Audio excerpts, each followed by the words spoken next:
Hey, what's up, guys? I'm going to switch it up a little bit today and not talk about merch. So if you're only looking to talk about merch, you can tune out now and you won't be missing much. Today I'm going to be talking about listing on eBay. Now, I have a problem with finding really good items, but not having time to list them. And so my death pile has gotten completely out of control. I have four shelving units that I use for eBay and Amazon. I have a shelf where I stick my stuff on Amazon that I'm going to ship into FBA prior to shipping it. So I'll fill up the shelf, and then when I have time, I'll create the shipment and ship it off. It'd probably be easier if I created smaller shipments and just did it as I got the items. But for me, it's easier to just fill up the shelf and then create the shipment and ship it all off at once. That's how I do my FBA. Might not be the most time efficient, but it works for me.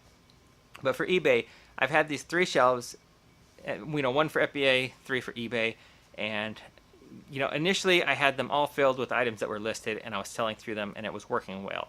The problem was I kept going out every weekend, finding really great items, then not having time to list throughout the week, and then I'd go out the next weekend, buy more items, and my unlisted pile just kept growing and growing and growing.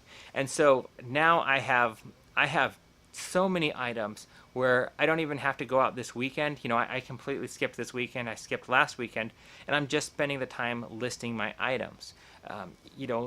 Letting them build up like that is not generating me any money. It's tying up my capital, and more importantly, it's taking up the space in my garage where I'd normally be storing stuff that I'm selling.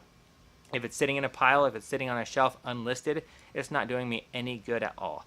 The key to remember is it doesn't matter how much something's worth that you purchase. If you're not going to list it, it's really not worth anything to you, unless you're going to use it for yourself. Like I said, I have piles of stuff.